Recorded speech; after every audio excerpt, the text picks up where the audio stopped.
Hi, this is Andy Garg with Turning 2. We're back from a long hiatus. This week we're going to be looking at Brüno and Moon.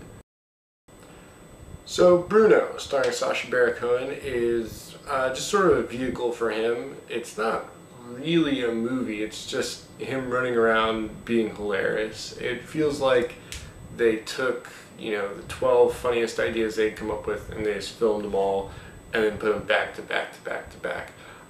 Which is fine. A friend of mine, Nick, kind of came up with this theory that the best comedies are the ones that just do exactly that. Take their funniest ideas and do them. Don't worry about story, don't worry about plot, just be funny, and those are the best results. And that's basically what happened here. It's not a movie. Brüno doesn't have a story, there's very little kind of character development, but it's funny, and it's shocking, and it's, just really, really out there. There's not a lot to compare it to. It sort of reminds me of Andy Kaufman, especially towards the end, kind of like an updated version of that, but otherwise it's just a clever, funny guy and Sacha Baron Cohen running around being funny and clever, and that's about it. Otherwise, if you're looking for something real or something with meaning or anything like that, you're not going to find it. You're just going to find, full frontal male nudity, which is pretty hilarious anyway. So I'd say Brüno's an eye, but a really, really funny eye. So next we have Moon, starring Sam Rockwell and the voice of Kevin Spacey, directed by Duncan Jones, a child of David Bowie. It's a movie that takes place on the dark side of the moon. Sam Rockwell is a guy on a 3-year contract, isolated on the moon, in charge of sending harvested energy back to Earth. He's close to getting back home, but begins to kind of go crazy while, stuck by himself.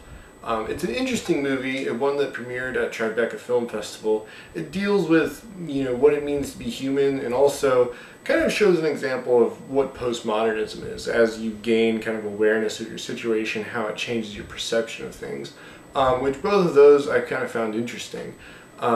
It's something that, it is an art house movie. It's paced slowly, but it's not boring, and it doesn't take a long time. It's not literally a long movie, under 2 hours, but it is kind of slow going at times. But there's always a purpose. There's always something going on, something happening that's moving the plot forward. And it looks good, even though the color palette is kind of grayish, as you might expect on the moon. It's just well done, surprisingly so, for someone who I think believes this is Duncan Jones' first movie. And combine that with Sam Rockwell as just, kind of a pleasant actor that I like. Moon is a very enjoyable movie, probably the best one of the year so far. So, good subject matter combined with, good acting, good directing. I mean, it's probably 7.5, maybe an 8. Alright, so next week on Turning 2, we're going to do Harry Potter and the Half-Blood Prince, and another movie that will almost surely get crushed in the box office. See you then.